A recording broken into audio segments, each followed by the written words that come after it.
Another holiday means it is almost grilling time. You just have to figure out the outdoor fan to pull that off, right? But perhaps before you fire up that pit for Labor Day, a reminder to do it safely. Okay, so we want to loop in here USDA spokesperson Beverly Cazares, because we want the food to be good for you. So you have 10 food safety tips, good reminders. Good morning to you. So the first one comes to how we pack the food. Exactly. It's really important for you to keep in mind the temperature of the products that you'll be packing. What you want to do is stay out of that danger zone, which is anything between 40 degrees to 140 degrees. So if you're not keeping your food cold food and your hot food hot, then most likely you're in that danger zone. Now, how do we make sure that that food stays as cool as it needs to be when it goes into that cooler?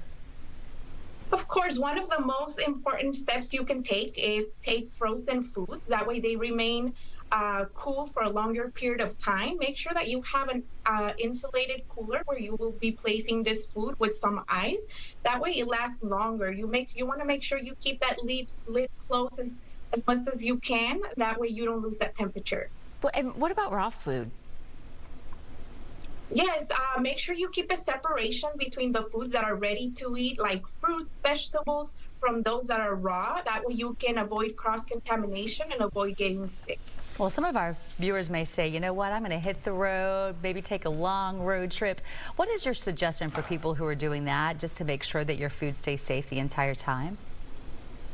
You can take 2 coolers, one for beverages and stuff that you will be taking during your trip, and another cooler for your foods. That way you don't let that temperature drop once you keep opening and closing that cooler. That makes sense. What about camping?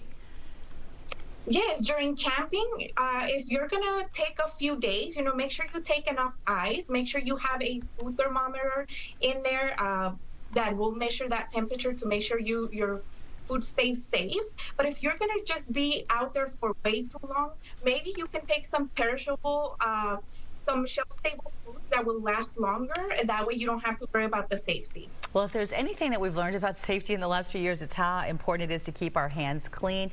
But if you're out and about and hand sanitizer is the only thing that you have to do that, what is your best advice to make sure you're using one that will actually help? And then certainly if you're preparing food, that your hands are clean enough. Right. If you can't take clean water with you, another option is to take a hand sanitizer that contains at least 60% of alcohol. That will help get rid of some of those germs before you start preparing your foods. And you had mentioned shelf-stable food a minute ago. Just give us a couple ideas that might be good for maybe the long haul. Yes, of course, some packaged foods that are shelf-stable, some canned tuna, some canned meat, dehydrated foods like beef jerky, even fruits and vegetables that are not peeled or cut would be great options. And I'm thinking a lot of people might be headed to the beach because at least you have that nice breeze. It could keep you somewhat cool. Not necessarily, though, for any food that you might be taking. Any suggestions if you're trying to pack a picnic for the beach? Yes, of course. Once you package your food in that cooler, make sure you keep that cooler in the shade.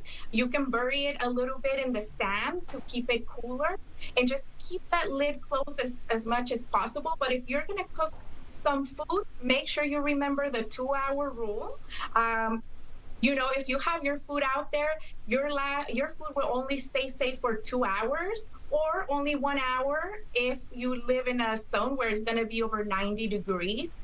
So if you're not keeping it cold or hot, you're in that danger zone. What about keeping it cool, like putting it in the fridge and then, hey, is everybody ready for another round? And then you bring it out again for a little bit. Is that okay?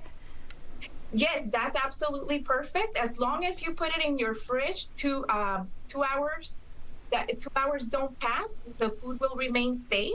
If you have leftovers during this holiday, your food can remain safe up to 4 days in the fridge. If you're not going to consume it then, we recommend that you freeze it. That way you don't waste any food and your food will remain safe indefinitely. Oh, that is such good advice. Now, just to wrap this up, you have 4 food safety steps that we can just talk about to make sure that everyone is as healthy as they can be when it comes to their food. Yes, the 4 steps are clean, separate, cook, and chill, which means wash your hands before preparation of your food. Make sure you maintain a separation between raw foods to those that are ready to eat.